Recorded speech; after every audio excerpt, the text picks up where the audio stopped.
सामने ख़वातीन और हज़रात, welcome back to another episode of Dil Ki बात। बड़े अरसे से मुझे आप में से काफ़ी सारे लोग कह रहे थे कि बजट के ऊपर वीडियो बनाएं, बजट के ऊपर वीडियो बनाएं। पर्सनली मैंने इस वजह से नहीं बनाई क्योंकि हमारे पास काफ़ी सारी इन्फॉर्मेशन आ रही थी और डेली के हिसाब से वो इन्फॉर्मेशन चेंज भी हो रही थी। स्टार्ट में गवर्नमेंट बजट अनाउंस करती है, उसके ऊपर काफ़ी सारी डिफरेंट डिस्कशंस होती हैं, कयास राइयाँ होती हैं, काफ़ी जो है ना डिबेट होती है पार्लियामेंट में भी, और फिर डिफरेंट प्रेशर ग्रुप्स जो हैं वो अपना प्रेशर अप्लाई करते हैं और आखिर में जो बजट की शक्ल निकलती है वो थोड़ी सी डिफरेंट होती है from what is initially announced. तो मैं वेट कर रहा था कि पहले नेशनल असेंबली जो है वो उसका जो बजट का बिल है या बजट है ओवरऑल उसको पास कर दे,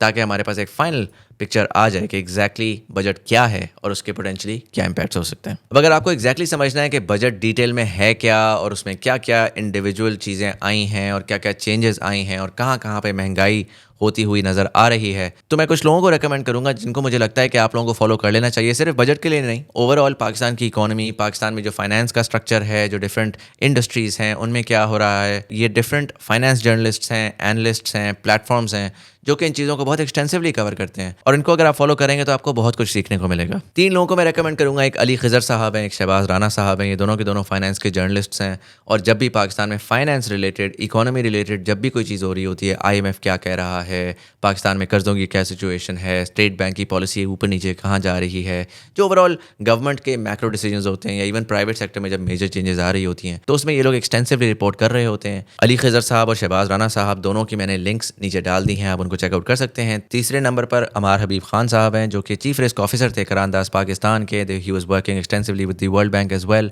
जब उनका ये रास्त का प्रोग्राम आ रहा था, और वो काफ़ी एक्टिवली जो है इकोनॉमिक और फाइनेंशियल इन्फॉर्मेशन और ख़बरों को जो है वो एक्सेसिबल बना रहे हैं। वो कॉन्स्टेंटली पॉडकास्ट वगैरह पे जाते रहते हैं, तो उनका भी ट्विटर मैंने नीचे दे दिया हुआ है, वो आप चेकआउट कर सकते हैं। इसी के साथ साथ 3 प्लेटफॉर्म्स हैं जो कि मुझे लगता है कि पाकिस्तान की इकोनॉमी के बारे में रिपोर्ट करना और समझाने में वो बहुत अच्छा काम कर रहे हैं। तो उसमें एक तो पाकिस्तानमी है which is a podcast by Uzair Younus, जो कि I believe Washington DC, if I am not wrong, वहाँ से बैठ के वो पॉडकास्ट करते हैं। वो बहुत एक्सटेंसिव, बहुत टेक्निकल, उनकी जो है ना पाकिस्तान के जो सही राइट स्टेक होल्डर्स हैं वो उनसे डिटेल्ड कॉन्वर्जेशन करते हैं बजट के ऊपर। अमार हबीब खान के साथ उनकी पॉडकास्ट एग्जिस्ट करती है, आप उसको भी चेकआउट कर सकते हैं। इकोनॉमी के अलावा वो हिस्ट्री को भी कवर करते हैं, वो जियोपॉलिटिक्स को भी कवर करते हैं, तो he is a great guy to follow. फिर इसी के साथ जर्नलिज्म में प्रॉफिट मैगजीन जो है वो एक एक्सक्लूसिव मैगजीन है जो कि कवर ही इकोनॉमी और बिजनेस को करता है और बड़ी कमाल की उनकी स्टोरीज होती हैं, बड़े बड़े बिजनेसेस के बारे में, पाकिस्तान की इकोनॉमी के बारे में, IMF के बारे में, जो इनसाइडर इन्फॉर्मेशन है कि यार एक्चुअली हो क्या रहा है। तो ये लोग बड़ा एक्सटेंसिव वेल रिसर्च जर्नलिज्म का काम कर रहे हैं, you should definitely check it out. तीसरे नंबर पर एक नया प्लेटफॉर्म आया है जो कि जुनैद इकबाल साहब लेकर आए हैं। जुनैद इकबाल साहब जो है वो previously he was the MD करीम, और 2005-6 में वो जो है फाइनेंस, पाकिस्तान का पहला और मेरा ख्याल है वाहिद जो फाइनेंस और स्टॉक मार्केट रिलेटेड शो जियो न्यूज़ पे उस टाइम पे आता था, वो उसको होस्ट भी करते थे। उन्होंने अपना एक यूट्यूब चैनल लॉन्च किया है with a very simple purpose कि मैंने इकोनॉमिक्स, जो बहुत एक कॉम्प्लेक्स टॉपिक है, उसको मैंने सिंप्लीफाई करके लोगों तक पहुंचाना है। उनके चैनल का नाम है Pakistan and counting, again link नीचे है, definitely check it out, it will really help you in understanding a lot of these complex things जो कि सुबह शाम जब बात हो रही होती है तो वो सर के ऊपर से गुजर रही होती है और फिर बंदा कहता है कि यार पता नहीं क्या बात हो रही है, समझ नहीं आ रही, चलो बंद करो, आगे निकलो। ये चीज़ें बड़ी इंपॉर्टेंट हैं, ये हम सबको अफेक्ट करती हैं, हमें इसके बारे में पता होना चाहिए। कोई कॉम्प्लिकेटेड चीज़ नहीं है, हमें सिर्फ किसी ने आज तक उसको सिंप्लीफाई करके आसान अल्फाज में समझाने की कोशिश ही नहीं की। सो जुनैद भाई वो कर रहे हैं, डेफिनेटली उनका चैनल चेकआउट करिएगा। अच्छा, इससे पहले इकोनॉमी के ऊपर मैं 3-4 एपिसोड्स की एक सीरीज़ ऑलरेडी कर चुका हूँ जिसमें मैंने इकोनॉमी को या ओवरऑल जो बिगर पिक्चर है उसको सिंप्लीफाई करके एक्सप्लेन करने की कोशिश की थी। वो यहाँ पर कहीं पर आ रही है, अगर आपने नहीं देखी तो वो ज़रूर चेकआउट कर लीजिएगा। बट बड़ा ज़रूरी है कि हम ये बात समझें कि पाकिस्तान या दुनिया की किसी भी इकोनॉमी के अंदर जो गवर्नमेंट है ना, उसका एग्जैक्टली क्या रोल है। काफ़ी दफ़ा हमारी गवर्नमेंट से बड़ी गलत एक्सपेक्टेशन होती है और बड़ी डिफरेंट एक्सपेक्टेशन होती है जो कि होनी चाहिए, और हमारी एक्सपेक्टेशन की वजह से फिर गवर्नमेंट जो है अपने रोल से बाहर आती है,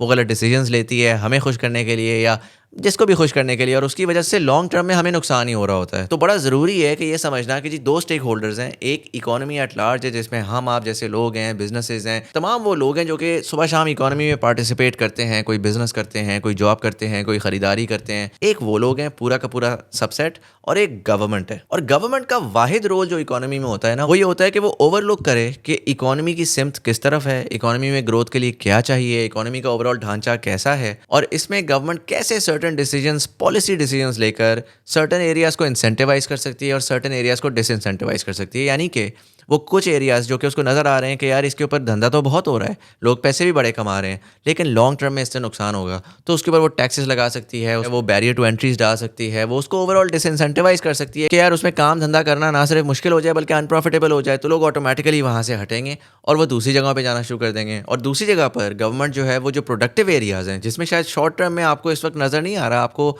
फ़ौरन इतना पैसा नहीं बन रहा, लेकिन गवर्नमेंट को पता है कि यार ओवरऑल इकोनॉमी के लिए या ओवरऑल माशरे के लिए लॉन्ग टर्म में इससे बहुत फ़ायदा है, ये प्रोडक्टिव चीज़ें हैं, तो गवर्नमेंट उसमें इंसेंटिव्स प्रोवाइड करेगी ताकि लोग जो हैं वो खुद से जाएं और जाके उधर पार्टिसिपेट करना शुरू करें, क्योंकि अब उनको वहाँ पे बिजनेस करना आसान हो गया है और प्रॉफिटेबिलिटी उनको ज़्यादा मिल रही है। अब ये जो दो चीज़ें हैं ना, ये बेसिकली मैक्रो इकोनॉमी और माइक्रो इकोनॉमी है। माइक्रो इकोनॉमी वो तमाम individuals, businesses, day to day जो एक्टर्स हैं जो कि किसी भी एक फाइनेंशियल सिस्टम में एग्जिस्ट करते हैं, वो माइक्रो इकोनॉमी से डील कर रहे होते हैं। अब आप एक इंसान हैं, आपको अगर एक तनख्वाह मिलती है अच्छी 2.5-3 लाख रुपए की, उसमें आपने कुछ भी नहीं करना, आपने जो है बैठ के प्रॉपर्टी की प्लॉट की फाइलें बेचनी है, तो आप आंखें बंद करके उसको लेंगे। आप कहेंगे यार मेरा तो इससे सर का दर्द नहीं है कि इसके पीछे प्रोडक्टिविटी है कि नहीं है, मुझे जहाँ पे ज़्यादा तनख्वाह मिलेगी मैं वहीं पे जाऊँगा, और मुझे जहाँ पे सबसे सस्ती और सबसे आसानी से चीज़ प्रोडक्ट मिलेगी मैं उसको खरीदूंगा। मैं अपने डिसीजंस किसी दूसरे के लिए नहीं बनाऊंगा, मैं सेल्फिशली बनाऊंगा, और उसमें कोई गलत बात नहीं है, क्योंकि माइक्रो इकोनॉमी के जो डिसीजन होते हैं वो हर इंसान अपने फायदे के लिए ले रहा होता है, अपनी लॉन्ग टर्म ग्रोथ के लिए ले रहा होता है। अब माइक्रो इकोनॉमी के बरक्स मैक्रो इकोनॉमी आती है, जो कि इन तमाम माइक्रो इकोनॉमी के स्टेक होल्डर्स को क्लब टुगेदर करती है, एक होलिस्टिक लेवल पे देखती है कि यार अगर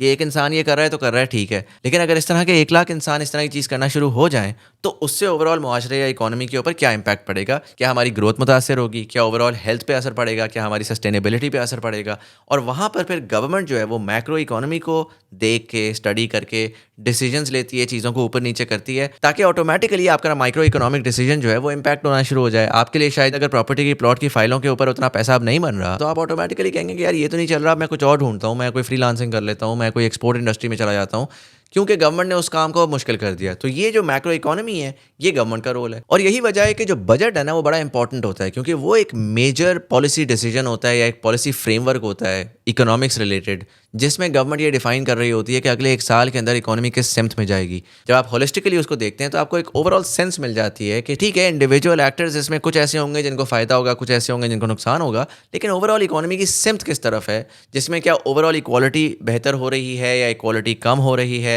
क्या ओवरऑल जो है हम प्रोडक्टिविटी की तरफ अब जा रहे हैं या नहीं जा रहे। आप मोटा मोटा एक डायरेक्शन, एक सेंस ऑफ डायरेक्शन निकाल सकते हैं किसी भी कंट्री की अगले 1 साल के अंदर या आने वाले वक्त के अंदर पोटेंशियली किस तरफ कंट्री जाएगी। बट अनफॉर्चुनेटली पाकिस्तान में जब भी बजट की बात होती है तो हम इंडिविजुअल चीज़ें देख रहे होते हैं कि यार वो ना उसकी सैलरी बढ़ गई, उस एक आइटम के ऊपर टैक्स हमने कम कर दिया। अगेन जिस चीज़ से जिसका ताल्लुक होता है वो अपनी चीज़ देखता है, आगे रास्ता नापता है। जिसका फ़ायदा हुआ होता है वो खामोशी से बैठ जाता है कि यार मैं ज़्यादा बोलूँगा मेरा फ़ायदा हो गया तो लोग ना आ जाएं और आके उसको ओवरटर्न कर दें, और जिसका थोड़ा सा भी नुकसान हुआ होता है वो शोर डाल देता है कि यार ये तो है ही बुरी चीज़ और ये तो जनाब तबाही कर देगी सारा कुछ। But actually individual policy changes जो हैं वो किसी भी मुआशरे, किसी भी इकोनॉमी को ना ब्रेक कर सकते हैं ना मेक कर सकते हैं। एक होलिस्टिक अप्रोच होती है, वो डिफाइन करती है कि आगे बेहतरी होगी या बुरा टाइम आएगा। अच्छा, अब जैसे बार बार मैंने आपको समझाया है कि गवर्नमेंट का रोल है मैक्रो इकोनॉमी, और उस मैक्रो इकोनॉमी के अंदर बहुत सारे वेरिएबल्स को जांच के, अंडरस्टैंड करके, एनालाइज करके एक होलिस्टिक पॉलिसी फ्रेमवर्क बनाना, जिसमें सर्टन एरियाज़ को आपने डिसइंसेंटिवाइज करना है,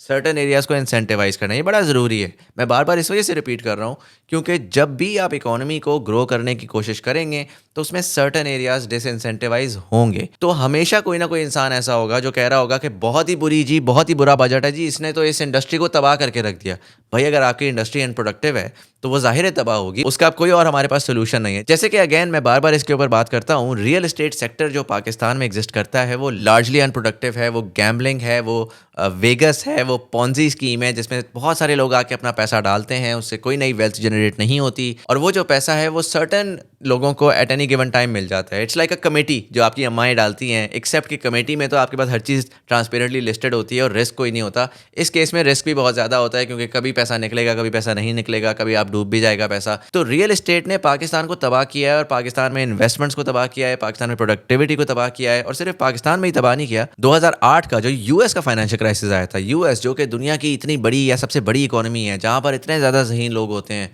वो भी नहीं देख पाए थे कि उनकी एक इंडस्ट्री जो है वो किस तरीके से पोटेंशियली एक बबल मार्केट में जा रही है, और अगर वो बबल बर्स्ट हुआ तो उससे कैसे पूरी इकोनॉमी बैठ जाएगी। एक इंडस्ट्री क्रैश की और उससे पूरी इकोनॉमी क्रैश कर गई। सिमिलरली 2020 के अंदर चाइना में भी ऐसी सिचुएशन आई जहां पर बड़े बड़े प्रॉपर्टी टाइकून्स जो थे उन्होंने इसी तरीके से मार्केट में जो है ना पैसा पंप करना शुरू किया हुआ था, और हर बंदा जो चाइना में पैसा कमा रहा था, चाहे वो एक्सपोर्ट से कमा रहा है चाहे वो किसी और चीज़ से कमा रहा है, वो प्रॉपर्टी में पैसा पंप करी जा रहा था। तो चाइनीज गवर्नमेंट गई और उन्होंने एक बड़ी कंट्रोल्ड डेमोलिशन की अपनी प्रॉपर्टी इंडस्ट्री की, जिसमें एवरग्रांड जो कि उनकी सबसे बड़ी कंपनी थी उसने बैंक्रप्सी डिक्लेयर की, उसमें बहुत सारे इन्वेस्टर्स का पैसा डूबा। लेकिन चाइनीज गवर्नमेंट ने कहा कि भाई ऐसी की तैसी हमने अपनी इकोनॉमी का ख्याल रखना है, हमने मेक श्योर करना है कि इकोनॉमी हमारी सस्टेनेबली ग्रो करती रहे। और उस टाइम के ऊपर बहुत सारे वेस्टर्न एनालिस्ट कह रहे थे कि अब तो जी इनका प्रॉपर्टी और रियल एस्टेट का बबल बर्स्ट हुआ है, अब तो इनकी पूरी इकोनॉमी क्रैश कर जाएगी। लेकिन वो नहीं की, क्योंकि गवर्नमेंट ने राइट टाइम के ऊपर इंटरवेंशन की और सर्टन एरिया जो कि उनको नजर आ रहा था कि अनप्रोडक्टिव है, जो कि उनको नजर आ रहा था कि लॉन्ग टर्म में उनके लिए डेट्रीमेंटल है, उन्होंने उसको क्रैश किया। जिसकी वजह से ना सिर्फ वो जो अमीर कंपनीज थी और उनके मालिकान थे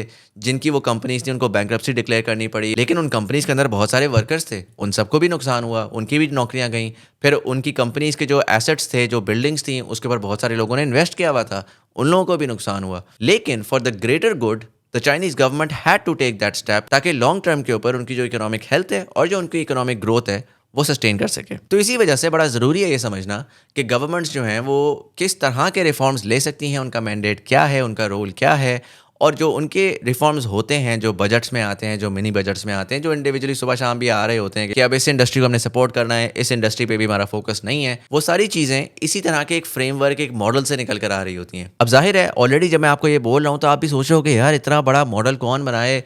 इतनी सारे डिफरेंट सेक्टर्स हैं उनको भी हमने देखना है, जीडीपी को भी देखना है, हमने जो है ना लोगों की वेजेस को भी देखना है, हमने एक एक प्रोड्यूस को देखना है कि वो कहाँ से आ रही है, इंपोर्ट हो रही है, लोकल मार्केट में प्रोड्यूस हो रही है, डॉलर का रेट क्या है, उस सारे को मद्देनजर रखते हुए जब आप मॉडलिंग करना शुरू करेंगे तो दिमाग घूम जाएगा। तो जाहिर है इसके लिए दुनिया में इकोनॉमिस्ट्स एग्जिस्ट करते हैं। अब बहुत सारे लोगों ने बैचलर्स इन इकोनॉमिक्स किया होता है, लेकिन वो इकोनॉमिस्ट्स कंसिडर नहीं होते। दुनिया भर में इकोनॉमिस्ट्स वो लोग होते हैं जिन्होंने पीएचडी लेवल की रिसर्च की होती है, यानी कि उन्होंने 18-20 साल की एजुकेशन ली हुई है और उसके बाद फिर उन्होंने प्रॉपर रिसर्च की हुई है जो कि पब्लिश हुई हुई है, जिसका मतलब ये है कि उन्होंने इस तरह के मॉडल्स ना सिर्फ क्रिएट किए हैं बल्कि उन्होंने रियल वर्ल्ड एरियाज में रिसर्च करके एक्चुअली दिखाया है कि यार ना सिर्फ हम इन तमाम वेरिएबल्स को समझना जानते हैं, पढ़ना जानते हैं, बल्कि हम उनके अराउंड मॉडलिंग करना जानते हैं और हम उनके अराउंड सोल्यूशंस पोटेंशियली बिल्ड कर सकते हैं। और पाकिस्तान का अलमिया ये है कि पिछले 16 सालों में जो हमारे फाइनेंस मिनिस्टर्स आए, जो कि बड़ी मजेदार बात है कि हम कॉन्स्टेंटली कहते रहते हैं हमारे प्राइम मिनिस्टर्स जो हैं वो 1, 2, 3 साल रहते हैं और हमारा कोई भी अपना टेन्योर पूरा नहीं करता। तो जब आप फाइनेंस मिनिस्टर्स के बारे में सुनेंगे ना कि 16 साल के अंदर आप एक्सपेक्ट करेंगे कि यार 3 या 4 फाइनेंस मिनिस्टर्स आए होंगे। अब जाहिर है 3 डिफरेंट पॉलिटिकल पार्टीज आई हैं या 3 डिफरेंट एसेंशियली गवर्नमेंट्स आई हैं, तो कम से कम उनके जो फाइनेंस मिनिस्टर्स हैं वो तो एक जैसे होंगे ताकि इकोनॉमिक पॉलिसी का कोई विजन हो और वो विजन कंटिन्यू हो सके लॉन्ग टर्म में। तो अनफॉर्चुनेट अलमिया ये है कि पाकिस्तान के पास पिछले 16 साल के अंदर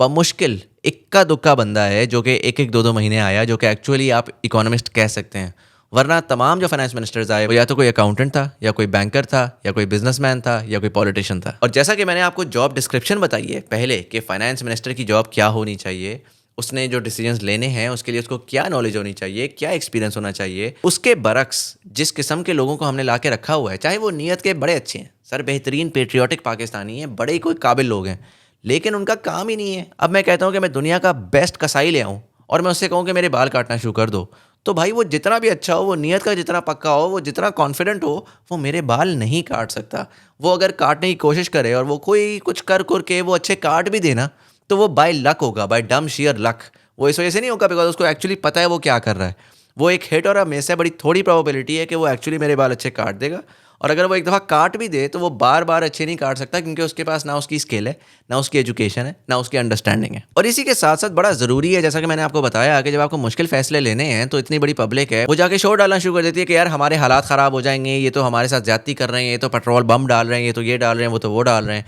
तो उसके लिए इकोनॉमिस्ट जो होता है, जिसके पास विजन होता है, उस विजन को वो लोगों तक पहुंचा भी सकता है, वो उसको कम्युनिकेट भी कर सकता है, क्योंकि उसको पता होता है कि यार जो मैं कर रहा हूँ उससे 4 साल बाद ये फ़ायदा होगा। तो वो जाता है और जाके लोगों को बताता है कि भैया हमारे ये हालात हैं, ये जो एरिया है ये अनप्रोडक्टिव है, इस एरिया के अंदर हम आपको इंसेंटिव दे रहे हैं, तो आप ऐसा करो, इसको छोड़ो और आप उस तरफ चले जाओ, और आप 4-5-6 साल गुजारो और आपको एक्चुअली इससे कई ज़्यादा फ़ायदा होगा। लेकिन चूंकि हमारे अकाउंटेंट्स और बैंकर्स और पॉलिटिशियंस आए हुए हैं, तो उनको पता ही नहीं होता कि वो कर क्या रहे हैं। वो आते हैं और वो आके उनके कान में कोई फुसफुस करता है, वो कहता है यार सर आपको मैं बताऊं ये कर लें, तो वो चीज़ कर जाते हैं। जैसा खान साहब के टाइम के ऊपर एमनेस्टी आ गई, ओ भाई कोई खुदा का खौफ करो, रियल एस्टेट ऑलरेडी पंप हुआ हुआ है, आपने एमनेस्टी देके ऑलरेडी जो है ना एक अनप्रोडक्टिव इकोनॉमी को मजीद अनप्रोडक्टिव कर दिया। इसी तरीके से इससे पहले जो है बड़ी किस्म के इंटरवेंशन आ चुकी हैं कि यार वो डॉलर को आप कंट्रोल कर लें, सब बेहतरीन हो जाएगा। अभी वो आजकल आई हुई आई टी सिटी, पंजाब की IT सिटी, तो पता नहीं कहीं और की IT सिटी, वो बिल्डिंगों पे बिल्डिंगें बनाई जाओ और एक्चुअल में जो आपको इंसेंटिव जिस एरिया में देना है, मतलब IT के अंदर बिल्डिंगों की मॉडर्न डे में क्या रिक्वायरमेंट है, पूरी दुनिया जो है हाइब्रिड और वर्क फ्रॉम होम पे जा रही है। आपने एक और रियल एस्टेट प्रोजेक्ट जो है इस बार आपने IT के नाम पे लॉन्च करना है तो आप कर लें, ठीक है, कोई प्रॉब्लम नहीं है। सरिये वाले का फ़ायदा हो जाएगा, सीमेंट वाले का फ़ायदा हो जाएगा, लेकिन उससे एक्चुअली होलिस्टिकली आपको फ़ायदा नहीं हो रहा। जो आप पैसा लगा रहे हैं उसके ऊपर जो रिटर्न आप एक्सपेक्ट कर सकते हैं, there are better areas, better ways to invest that money. लेकिन अगेन चूंकि वो एक लॉन्ग टर्म होलिस्टिक अंडरस्टैंडिंग नहीं है तो इस किस्म के स्टूपिड डिसीजंस आते हैं। बट खैर, बजट में जाने से पहले मैं चाह रहा था कि मैं आपको एक ओवरव्यू दूं कि पाकिस्तान में पिछले 16 साल में कौन कौन फाइनेंस मिनिस्टर्स रह चुके हैं, ताकि हमें पता तो हो। हमने जॉब डिस्क्रिप्शन तो समझ ली, हमने प्रॉब्लम स्टेटमेंट भी समझ ली, हमने ये भी देख लिया कि यार जॉब है क्या, और फिर उसमें हम जो जॉब हुई होती है और जो परफॉर्मेंस होती है उसके ऊपर एनालिसिस भी करते हैं सुबह शाम हम अपनी सियासी गुफ्तगू में भी, और हम जब इकोनॉमी को भी एनालाइज कर रहे होते हैं। लेकिन जो एक्चुअल इंडिविजुअल्स हायर हुए हैं, थोड़ा सा उनको भी देख लें कि वो हैं कौन और क्या वो सही थे भी या नहीं इस जॉब के लिए। अच्छा जी, मार्च 2008 से लेके मई 2008 यूसुफ रज़ा गिलानी साहब की गवर्नमेंट पीपल्स पार्टी की, उसमें फाइनेंस मिनिस्टर इसहाक डार साहब थे जो कि एक अकाउंटेंट थे, तकरीबन ये 3 महीने रहे। उसके बाद मार्च 2008 से लेके अक्टूबर 2008 तक नवीद कमर साहब पीपल्स पार्टी के फाइनेंस मिनिस्टर रहे, जो कि प्रोफेशनली एक बिज़नेस मैनेजर हैं। लेकिन आई डोंट नो कि उन्होंने बिज़नेस मैनेजमेंट में क्या किया हुआ है, ऑनलाइन मुझे उनके बारे में इन्फॉर्मेशन नहीं मिली। ये मुझे ज़रूर पता है कि 1978 से लेके आज तक वो पॉलिटिक्स कर रहे हैं, और अभी जो मेरा ख्याल है वो पार्लियामेंट में कोई सीनियर लीडरशिप पोजीशन में भी हैं। तो वो हमारे फाइनेंस मिनिस्टर थे तकरीबन 5 महीने के लिए। उसके बाद फिर अक्टूबर 2008 से लेके फरवरी 2010 तक, चलो थोड़े से लंबे अरसे के लिए कोई साहब आए, शौकत तरीन साहब, जो कि बैंकर भी हैं, और आपको याद होगा कि यही साहब जो हैं वो बाद में PTI के भी फाइनेंस मिनिस्टर बने। और फिर हम सवाल करते हैं कि पता नहीं क्यों जो है ना, हम पार्टियां भी बदलते हैं, हम निज़ाम भी बदलते हैं, लेकिन कोई चेंज नहीं आ पा रहा, पता नहीं क्या प्रॉब्लम है। बट नॉनदलेस शौकत तरीन साहब एक बैंकर हैं, सिल्क बैंक गालिबन उन्होंने शुरू किया। इससे पहले वो यूनियन बैंक के CEO रह चुके हैं, या प्रेसिडेंट होता है बैंक्स का, वो रह चुके हैं। बैंकिंग में उनका बड़ा एक्सटेंसिव एक्सपीरियंस रहा है। फिर उनके बाद मार्च 2010 से लेके फरवरी 2013 तक जो आपके फाइनेंस मिनिस्टर रहे वो अब्दुल हफीज शेख साहब रहे। थोड़े से लंबे अरसे के लिए रहे। अगेन पाकिस्तान के हालात उस टाइम पे बहुत ज़्यादा ख़राब हो रहे थे, तो फाइनली एक इकोनॉमिस्ट आए, और अब्दुल हफीज़ शेख साहब जो हैं वो हार्वर्ड एजुकेटेड इकोनॉमिस्ट हैं। बड़ा उनका एक्सटेंसिव एकेडेमिया के अंदर भी एक्सपीरियंस है। मतलब वो वाहिद, इस पूरी जो रिसर्च है उसमें जो वाहिद बंदा है ना पाकिस्तान में, जो पिछले 16 साल की हिस्ट्री में जिसको एक्चुअली कोई इकोनॉमी का पता है, तो वो अब्दुल हफीज़ शेख साहब थे। और वो तकरीबन 3 साल रहे, विच वॉज वेरी गुड। फिर फरवरी 2013 से लेके जून 2013 तक सलीम मानवी वाला साहब जो हैं वो फाइनेंस मिनिस्टर बन गए, जो कि बाय प्रोफेशन एक पायलट हैं, और उनकी फैमिली जो है वो सिनेमा इंडस्ट्री के अंदर जो पाकिस्तान की सबसे बड़ी फिल्म डिस्ट्रीब्यूशन कंपनी है उसको ओन करती है। आपने देखा होगा मानवी वाला एंटरटेनमेंट, तो इन्हीं की फैमिली का है। अगेन वो प्रोफेशनली पायलट हैं, पूरी ज़िंदगी इन्होंने पॉलिटिक्स की है, वो हमारे फाइनेंस मिनिस्टर बन गए। फिर PMLN की गवर्नमेंट आ गई, और जून 2013 से लेकर नवंबर 2017 तक तकरीबन 4.5 साल इसहाक डार साहब, इनफेमस इसहाक डार साहब, जिनकी डारोनॉमिक्स अब बहुत मशहूर है, वो हमारे फाइनेंस मिनिस्टर बने, जो कि बाय प्रोफेशन एक अकाउंटेंट हैं। और उनके 4 साल में अगर हम देखें कि पाकिस्तान में ना आज हम देख रहे हैं कि यार हालात हर तरफ से मारें पड़ रही हैं, डॉलर भी हमारे पास नहीं है, फिस्कल इम्बैलेंस भी हुआ है, दुनिया में बड़ी एक अनसर्टेनिटी है, हालात बड़े ख़राब हैं। ये जो 4 साल थे ये गोल्डन पीरियड था ग्लोबल वेरिएबल्स के हिसाब से। हमारे पास बेहतरीन डॉलर आ रहा था, हमारे पास बेहतरीन FDI थी, डॉलर ओवरऑल 0 इंटरेस्ट रेट पे चल रहा था, तो there was a lot of free dollar to go around. अगर उस टाइम के ऊपर आप अपने डॉलर को संभालते, आप कंसोलिडेट करते, आप अपनी मार्केट के अंदर जो है ना मोटे मोटे बड़े ऐसे डिसीजंस लेते जो कि प्रोडक्टिविटी ड्रिवन होते, तो आप बहुत बेहतर परफॉर्म कर सकते थे। लेकिन शॉर्ट साइटेड बहुत सारी चेपियाँ लगाई गई, जिसमें मैं आपको एक बड़ी बेसिक सी बता देता हूँ कि पावर सेक्टर के अंदर धड़ा आपने प्लांट्स लगा दिए, आंखें बंद करके आपने कहा कि यार जो मेरी प्रोडक्शन कैपेसिटी है वो मैं 45,000 पे ले जाता हूँ। आपने प्रोजेक्ट ही नहीं किया। ये प्रोजेक्शन किसका काम था? ये प्रोजेक्शन एक इकोनॉमिस्ट का काम था, जो कि बैठ के ओवरऑल सारी चीज़ को देख कर ये आइडेंटिफाई करता कि यार एक्चुअल में ना ग्रोथ हमारी किस तरह होगी और उसमें कितनी हमें प्रोडक्शन की रिक्वायरमेंट है, कि हम आंखें बंद करके धड़ा कैपेसिटी पेमेंट्स भरने के लिए प्लांट्स ना लगा दें, जो कि उस टाइम पे लगे। बट एनीवेज 4 साल ये साहब रहे और ये अकाउंटेंट थे बाय प्रोफेशन। फिर एकदम से कोलैप्स आने लगा, डॉलर का जो पेग हुआ था उसके ऊपर प्रेशर पड़ा और फिर डॉलर ने खुलना ही खुलना था, तो इसहाक डार साहब फारिग हुए, आई बिलीव नवाज शरीफ साहब की डिस्क्वालिफिकेशन के बाद। और दिसंबर 2017 से लेकर मई 2018 तक राना अफजल खान साहब जो है वो पाकिस्तान के फाइनेंस मिनिस्टर बने, जो कि अगेन एक बिजनेसमैन है बाय प्रोफेशन। उनके बाद 1 महीने के लिए मिफ्ता इस्माइल इस्माइल साहब जो हैं वो फाइनेंस मिनिस्टर बने। मिफ्ता इस्माइल साहब again one of those rare commodities जो कि पाकिस्तान की फाइनेंस मिनिस्ट्री में आपको मिलती हैं, जो कि एक इकोनॉमिस्ट हैं, वॉर्टन से ग्रेजुएट किए हुए हैं, one of the top schools in the world. वहाँ से उन्होंने पीएचडी की हुई है in public finance and economics, और उसके बाद फिर उन्होंने आईएमएफ में बड़ा अरसा काम किया एज एन इकोनॉमिस्ट। उसके अलावा उनकी फैमिली की बिजनेस इंटरेस्ट डेफिनेटली हैं, but by profession and bye education वो इकोनॉमिस्ट हैं। खैर, यहाँ पर उनकी गवर्नमेंट का टेन्योर खत्म हो गया, दरमियान में केयर टेकर मिनिस्टर आए और फिर पीटीआई केम इनटू पावर, जिसमें असद उमर साहब उनके पहले फाइनेंस मिनिस्टर लगे अगस्त 2018 से लेकर अप्रैल 2019 तक, यानी कि मतलब आप समझ लें 8 महीने रफली। अच्छा, असद उमर साहब जो हैं वो बड़ा सेलिब्रेट भी होते रहे हैं हिस्ट्री में कि यार एंग्रो के पाकिस्तान मोस्ट पेड सीईओ थे वो एक टाइम के ऊपर। मैंने पर्सनली जो है वो डिफरेंट जो कॉर्पोरेट सेक्टर में लोगों से पूछा, पर्टिकुलरली एंग्रो और उसके गिरदुनवा में, तो जो उनकी बात मेरे तक पहुंची, अगेन मैं कोई इल्ज़ाम नहीं लगा रहा, मैं एलिजेड बात कर रहा हूँ based on the people who were there around. उसमें बड़े लोग जेलस भी होते हैं, तो take it with a grain of salt. लेकिन लोगों ने ये कहा कि जी असद उमर साहब जो हैं उन्होंने बहुत ज़्यादा कर्जे ले लेके एंग्रो को बहुत ज़्यादा ग्रो किया, एक बहुत हाईली लेवरेज्ड बिजनेस खड़ा कर दिया, जिसमें उन्होंने पहले तो बहुत ज़्यादा दिखाया कि देखो हमारी ग्रोथ कितनी ज़्यादा हो गई है। लेकिन जैसे ही इकोनॉमी थोड़ी सी लेफ्ट राइट हुई तो वो जो हाईली लेवरेज बिजनेस था उसने फिर ठीक ठाक लॉसेस दिखाना शुरू किए और बिजनेस के हालात बहुत ज़्यादा ख़राब हो गए, जिसकी वजह से उन्होंने रिज़ाइन करके अर्ली रिटायरमेंट लेके कॉर्पोरेट सेक्टर को बिल्कुल ही खैराबाद कर दिया। उन्होंने कहा यार यहाँ पे तो दाल नहीं गलने वाली, और फिर वो पॉलिटिक्स में आ गए थे। अगेन ये कॉर्पोरेट सेक्टर का कहना है, बड़ा ये यूनानिमस किस्म का मुझे वैसे फीडबैक कॉर्पोरेट सेक्टर से मिला है, जो कि मैंने सोचा आपके सामने रख दूँ। बट ये उनके कॉर्पोरेट में ये मसले रहे थे। I am sure he was probably a great corporate guy, a great business manager, but he joined politics. उनके बड़े भाई ऑलरेडी पीएमएलएन के साथ पॉलिटिक्स करते रहे हैं। खुद एकेडमिकली और प्रोफेशनली उन्होंने बिजनेस मैनेजमेंट ही पढ़ी थी और उन्होंने बिजनेस मैनेजर का ही काम किया है। इकोनॉमिक्स उनको होलिस्टिकली उस तरह से ऑब्वियसली नहीं आती थी। खैर, फिर असद उमर साहब को जब फायर किया गया तो उसके बाद फिर पीटीआई ने कहा कि यार हमने फाइनेंस मिनिस्टर लगाना ही नहीं है, तो उन्होंने हमाद अजहर साहब को एक छोटे फाइनेंस एंड रेवेन्यू का रोल दिया, और उसके साथ जो प्राइमरीली फाइनेंस मिनिस्ट्री को रन कर रहे थे एज एन एडवाइज़र वो हफीज़ शेख साहब थे, जो कि अप्रैल 2019 से लेकर दिसंबर 2020 तकरीबन 1.5 साल से भी ज़्यादा तक वो एडवाइज़र रहे प्राइम मिनिस्टर के ऑन फाइनेंस एंड रेवेन्यू। और दिसंबर 2020 में फाइनली उन्होंने अपनी एडवाइजरी छोड़कर फॉर्मली फेडरल मिनिस्टर का रोल संभाला टिल मार्च 2021। अभी जो हफीज़ शेख साहब का टाइम है ये वाहिद टाइम है पीटीआई का जिसमें एक्चुअली जो सिमत है ना वो दुरुस्त होना शुरू हुई। जो स्टेबिलिटी थोड़ी बहुत ही हमने देखी है ना, खासकर ये कोविड का टाइम था, बड़े हालात लेफ़्ट राइट हो सकते थे, लेकिन जो हालात रेडिकली बेहतर हुए, अगर आपको फील ना भी हो रहे हो ना, तो अगर आप ओवरऑल होलिस्टिक पिक्चर देख रहे हैं तो वाकई 2019 और 2020 के अंदर बहुत सारे ऐसे मैक्रो डिसीजंस थे जिसके बहुत अच्छे लॉन्ग टर्म इम्प्लिकेशंस थे, और अगर हम उस पर चलते रहते तो कतन हमारा वो हाल ना होता जो कि उसके बाद हुआ। लेकिन यहाँ पर पाकिस्तान का एक नया ड्रामा आता है जिसमें आप जो फॉर्मली एक फेडरल मिनिस्टर है वो तब तक नहीं बन सकते जब तक आप इलेक्टेड मेंबर ना हो, और फेडरल मिनिस्टर का बड़ा इंपॉर्टेंट रोल है। बजट फेडरल मिनिस्टर ने बनाना है, जितने भी इकोनॉमिक काउंसिल्स हैं उनकी चेयरमैनशिप फेडरल मिनिस्टर के पास होती है, तो उसमें अब आप इलेक्टेड रिप्रेजेंटेटिव का वेट करते रहें तो वो फिर जाहिर है कि उस पर आपको इकोनॉमिस्ट, एक टेक्नोक्रेट, एक ऐसा बंदा जो कि वाकई एकेडमिकली एंड प्रोफेशनली इस चीज़ के लिए साउंड है, वो बड़ी मुश्किल से मिलता है। इस केस में आपको हफीज़ शेख साहब मिल तो गए और काफ़ी अर्से तक उन्होंने सिस्टम चलाया भी, लेकिन जब वो फाइनली जब उनको अपने जो रोल था या अपनी पावर्स थी उनको प्रॉपरली इस्तेमाल करना पड़ा और उनको इवेंचुअली फाइनेंस मिनिस्ट्री में जाना पड़ा,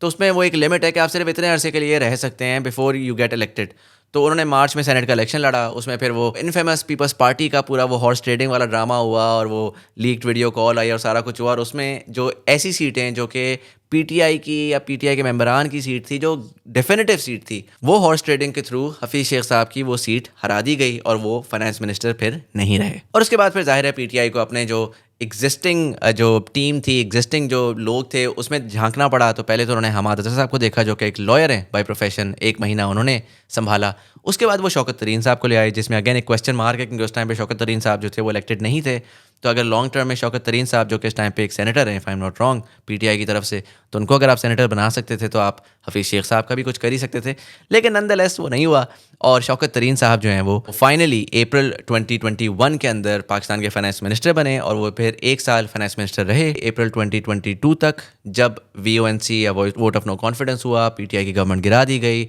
और एक नई पीडीएम की गवर्नमेंट आई। उसमें कुछ अरसा मिफ्ता इस्माइल साहब वापस आए, फिर से वो थोड़ी सी 4 अच्छी बातें करने लगे। थोड़ा सा हमें लगा कि यार शायद चलो ठीक है, पॉलिटिकली जो भी मसले हो रहे हैं, इकोनॉमिक्स में मिफ्ता भाई जो हैं वो कुछ फिक्स कर देंगे। तो जैसे ही उन्होंने थोड़ा-सा फिक्स करने की कोशिश की तो उनको ट्वीट आना शुरू हो गई कि यार मिफ्ता जो है ये चेंज करो और मिफ्ता वो चेंज करो और फिर जो हमारे बड़े थे पॉलिटिकल उनके मसले शुरू हो गए और मिफ्ता भाई को साइडलाइन कर दिया गया और फिर हमारे अहदिल अज़ीज़ अकाउंटेंट भाई दोबारा फाइनेंस मिनिस्टर लगे। फिर वो चले गए और केयरटेकर हुकूमत आ गई। केयरटेकर हुकूमत के बाद फिर जब फाइनली फिर से नई गवर्नमेंट आई तो अब हमने एक बैंकर इंपोर्ट किए हैं। इंपोर्ट मैं इस वजह से कह रहा हूँ 2 रीज़न्स की वजह से। एक तो ये कि वो बिल्कुल नॉन पॉलिटिकल सर्कल से एक टेक्नोक्रेट साहब जो हैं वो एचबीएल के सीईओ थे जिनको बुला करके हमने फाइनेंस मिनिस्टर बनाया, मोहम्मद औरंगज़ेब साहब। दूसरा उनकी एक्चुअली डच नेशनैलिटी थी जो कि उनको छोड़नी पड़ी ताकि वो फाइनेंस मिनिस्टर बन सकें। और वो जैसा कि आपको मैंने बताया कि एक बैंकर थे, बैंकर हैं। और जो बजट इस बार आपको नज़र आ रहा है और जो आपको नज़र आ रहा है कि उसके अंदर जो है ना नंबर क्रंचिंग क्वैक इकोनॉमिक्स चल रही है और उसमें जो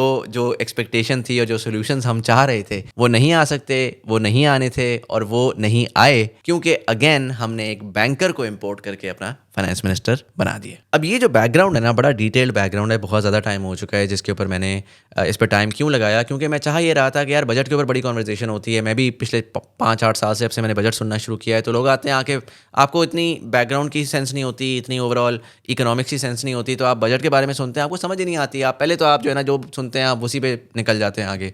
फिर मैंने जब लाइफ में बहुत सारी डिफरेंट सोर्सेज कंज्यूम की, ओवरऑल हॉलिस्टिकली समझना शुरू किया कि यार ये ओवरऑल चीज़ होती क्या है, इसमें क्या करना है क्या नहीं करना, तो फिर मेरी कोई सेंस बनना शुरू हुई, मेरी कोई ओरिजिनल थॉट बनना शुरू हुई। तो बजट के बारे में बात करने से पहले मैंने सोचा कि मैं एक ओवरऑल बैकग्राउंड तो दूँ आपको कि यार हमने किन चीज़ों पे फोकस करना है, किन चीज़ों को देखना है और उन चीज़ों से हमने किस तरह से पोटेंशियली प्रिडिक्ट करना है कि क्या होगा और क्या नहीं होगा। और ख़ासकर जो मीडिया आपको ट्रक की बत्ती के पीछे लगाता है ना कि यार वो इस फाइनेंस मिनिस्टर को फायर कर दिया क्योंकि आईएमएफ ने कहा था कि हमें ये बंदा पसंद नहीं है, हमें उस बंदे की अंग्रेज़ी ज़्यादा पसंद है, या आईएमएफ के साथ नेगोशिएशंस में ये बंदा जो है ना वो बड़ा नड्डर है और बड़ा प्रॉपर्ली नेगोशिएट करता है, या so on and so fourth. ये सारे ड्रामे होते हैं, ये सारी फालतू की बातें होती हैं जो अगर कोई प्रॉपर इकोनॉमिस्ट आता है ना उसको जब पता होता है कि उसने क्या बात करनी है और क्यों बात करनी है और क्या उसका विजन है। जब किसी भी इंसान का कोई विजन होता है तो उसके अंदर कॉन्फिडेंस खुद से आ जाता है, वो खुद से अपनी बात मनवाना बड़े आसानी से जानता है। अब जाहिर है आपका कोई विजन ही नहीं है, आपने नंबर आगे पीछे घुमाने हैं, आपने जाके कहना है कि यार नहीं वो ना मैंने फर्टिलाइज़र इंडस्ट्री को सब्सिडी देनी है, वह कोई सर पैर नहीं है कि क्यों देनी है क्यों नहीं देनी, लॉन्ग टर्म क्या फ़ायदा होगा क्या नुकसान होगा।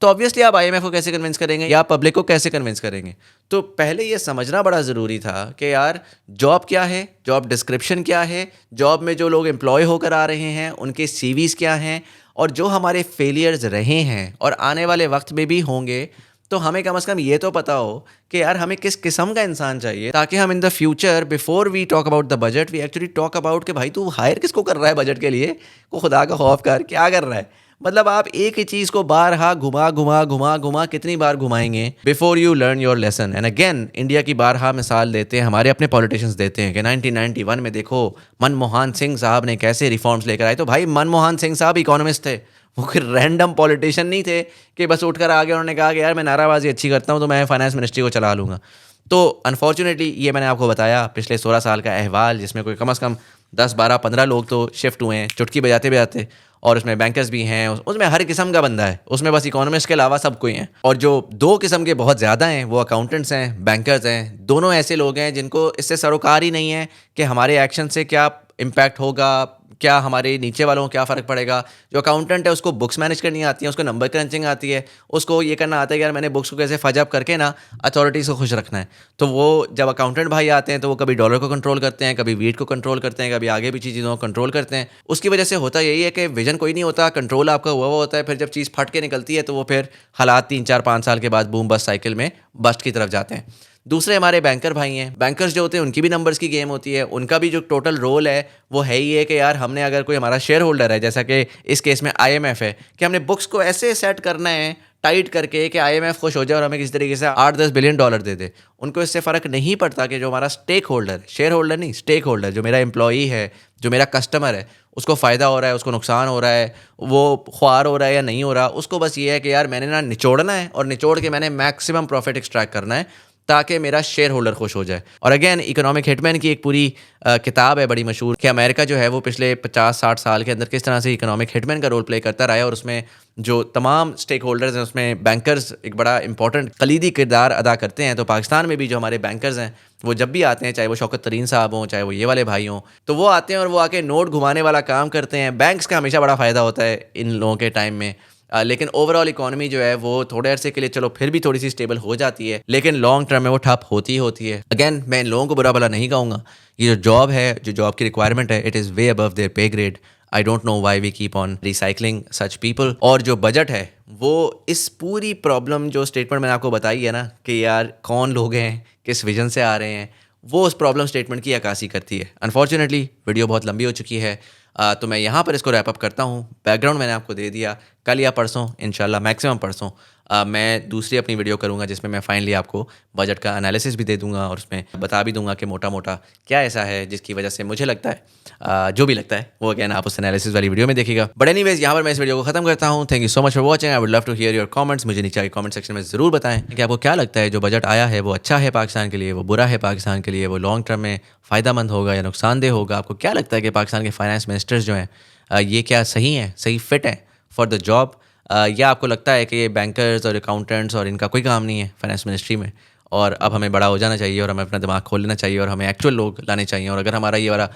ड्रामा है कि यार आप अगर इलेक्टेड नहीं है तो आप फाइनेंस मिनिस्ट्री में नहीं आ सकते, तो मैं भी वक्त आ गया है कि हमें अपनी लेजिस्लेशन करके कुछ सिस्टम में चेंज लाने की ज़रूरत है कि जिसमें जो रोल्स हैं ना, ख़ासकर जो ये आपकी मिनिस्ट्रियों के रोल्स हैं, जो कैबिनेट के रोल्स हैं, इसमें आप बजाय इसके कि इलेक्टेड लोगों को डालें। इलेक्टेड लोग जो हैं वो लेजिस्लेशन करने के लिए बैठे हुए हैं, वो हमारे राइट्स को प्रोटेक्ट करने के लिए बैठे हुए हैं, लेकिन जो डे टू डे का फंक्शन ऑफ द गवर्नमेंट है उसके लिए आपको टेक्नोक्रेट लोग चाहिए, उसके लिए आपको ऐसे लोग चाहिए जो कि प्रोफेशनल हैं, जिनका वो काम है। तो उस तरह के लोगों के लिए हमें स्पेस बनानी चाहिए, उसके लिए हमें अपने निज़ाम को थोड़ा सा बदलना पड़ेगा। I would love to hear your thoughts in the comment section below. हमारी बहुत जल्द कम्युनिटी लॉन्च होने वाली है। अगर आप उस कम्युनिटी को ज्वाइन करना चाहते हैं तो नीचे एक स्ट्राइप की लिंक दी हुई है जिसके ऊपर एक स्मॉल सी मंथली सब्सक्रिप्शन फ़ी है, आप उसको देकर उस कम्युनिटी को ज्वाइन कर सकते हैं। इंशाल्लाह इस हफ्ते के एंड तक हम वो कम्युनिटी लॉन्च कर देंगे। जो लोग ऑलरेडी सब्सक्राइब्ड हैं उनको इनविटेशन आ जाएगा and we will start adding them up. इसी के साथ साथ अगर आप इधर तक पहुंच गए हैं तो सर वीडियो को लाइक ज़रूर कर दिया करें, उससे जो है ना एल्गोरिदम को फ़ायदा होता है।